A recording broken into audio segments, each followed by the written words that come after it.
Hey guys, it's Alicia with WTI. If you have a DeWalt tire inflator tool, you may want to pick up one of these AC power adapters. So this is the model number N557514, and this is a 120 volt AC power adapter for the tire inflator, which that comes with a DC adapter, and you can also use it with your DeWalt 20 volt batteries, but in the instance that you would prefer to use a wall outlet, then this is an excellent option and it's really great to have on hand.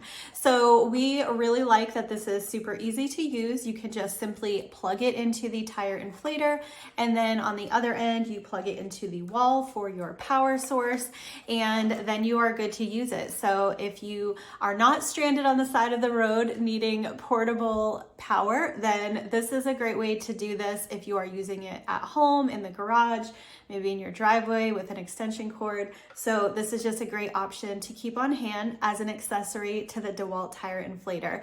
We're super happy with it, and that's my point of view.